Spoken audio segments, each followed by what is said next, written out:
Et si la véritable clé du pouvoir, ce n'était pas de montrer à quel point on travaille dur, mais au contraire de le cacher complètement? C'est une idée un peu folle, non? Aujourd'hui, on va plonger dans un concept fascinant, l'art de la sprezzatura. En gros, comment donner l'impression que le génie c'est facile, que ça coule de source. Franchement, cette question, elle va à l'encontre de tout ce qu'on entend aujourd'hui, avec la culture du hustle, du travail acharné qu'il faut absolument montrer. On nous dit « montre tes efforts, c'est une preuve de mérite ».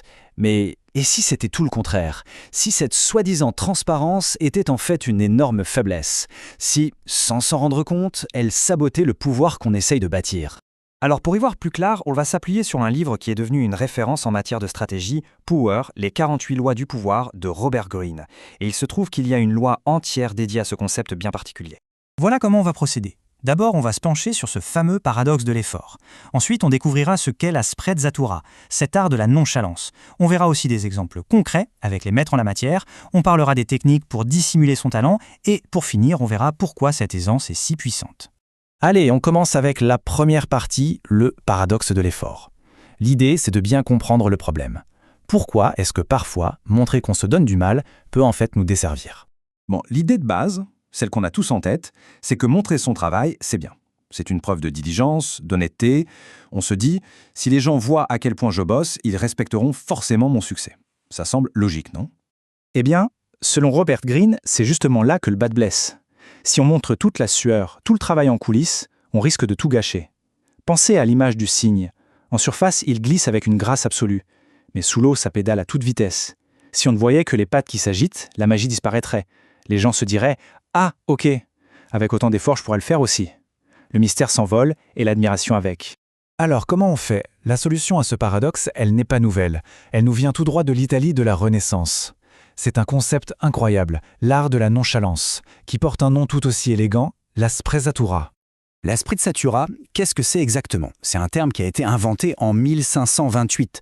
En gros, c'est la capacité de faire des choses très difficiles en donnant l'impression que c'est hyper facile. C'est cacher tout l'art, toute la technique, derrière une performance qui a l'air naturelle. L'homme qui a popularisé ce mot, c'est Baldassare Castiglione. Et il le disait lui-même, pratiquer en toute chose une certaine nonchalance qui dissimule tout l'artifice et fait que ce que l'on dit ou fait semble non étudié et sans effort. Le mot-clé ici, c'est sans effort. Il faut que l'artifice, la technique soit totalement invisible. C'est un peu comme un magicien en fait. On ne lui demande jamais de révéler ses trucs. Pourquoi? Parce que si on connaissait les mécanismes, la magie s'envolerait. Le pouvoir, la fascination, ça ne vient pas de la technique, ça vient de l'illusion d'une exécution parfaite qui semble presque surnaturelle. Bon, tout ça peut sembler un peu théorique, alors regardons des exemples concrets. On va voir comment des figures historiques, de vrais maîtres de la sprezzatura, ont utilisé cette technique pour forger leur légende. Prenez Michel-Ange par exemple, c'était un génie pour ça. Il était obsédé par le secret de son travail. Personne n'avait le droit d'entrer dans ses ateliers. Il voulait que les gens voient ses chefs-d'œuvre finis, comme s'ils étaient apparus par miracle, par une sorte de don divin. Il ne voulait surtout pas qu'on voie l'artiste en sueur, couvert de poussière, en train de galérer. Il protégeait l'illusion. Un autre exemple, dans un tout autre domaine, Talleyrand, l'homme d'État.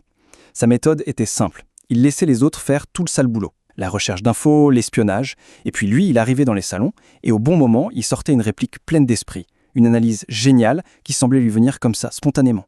Il passait pour un génie naturel, alors que tout reposait sur le travail bien caché de ses équipes. Ok, donc on a vu les mettre à l'œuvre, ça c'est le résultat. Mais concrètement, comment on fait? Essayons de décortiquer un peu la mécanique de cette fameuse apparence naturelle. En fait, c'est comme s'il y avait deux approches totalement opposées. D'un côté, le travailleur laborieux, on le voit suer, peiner, se plaindre presque de la complexité de son travail, il montre tout. Et de l'autre, celui qui pratique la sprezzatura. Il agit avec calme, avec aisance, tout a l'air simple. Il cache tous les mécanismes. Le premier, au mieux, il inspire un peu de pitié. Le second, il fascine.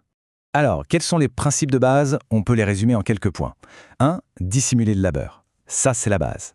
2. Répéter encore et encore jusqu'à ce que ça devienne une seconde nature. C'est le grand paradoxe. Il faut une discipline de faire pour paraître spontané. 3. Agir avec une grâce aisée, même sous pression. Et 4. Le but ultime, faire en sorte que tout ça ait l'air complètement naturel. Et on arrive au point crucial, le dernier. Pourquoi est-ce que ça marche si bien? C'est quoi le pouvoir psychologique de cette aisance? Quand on cache les rouages de ce qu'on fait, on sort du lot. On ne peut plus nous comparer aux autres. Les gens ne se disent plus « Ah, si je travaillais autant, je pourrais faire la même chose ». Non, Ils voient juste le résultat final, impeccable, et ça leur paraît magique, presque divin. On ne passe plus pour quelqu'un de travailleur, on passe pour quelqu'un de naturellement doué. Et c'est là qu'on revient à Castillonnet. Il disait que cette facilité apparente fait croire aux spectateurs qu'un homme qui réussit si bien doit posséder une habileté encore plus grande qu'il n'en a. C'est un peu l'effet iceberg, vous voyez? Les gens ne voient que la pointe émerger, et ils imaginent une montagne de talents cachés en dessous. Ils surestiment nos capacités. C'est ça au fond le vrai pouvoir de la sprezzatura.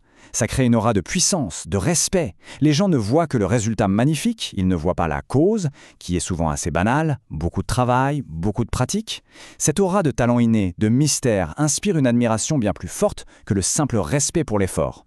Et tout ça nous laisse avec une dernière question. Dans notre monde actuel, qui n'arrête pas de célébrer le labeur, le hustle, où est-ce qu'une petite touche de cette grâce nonchalante pourrait complètement changer la donne pour nous ? C'est peut-être devenu l'arme secrète la plus efficace de toutes, justement parce que plus personne n'y pense. Voilà qui donne à réfléchir.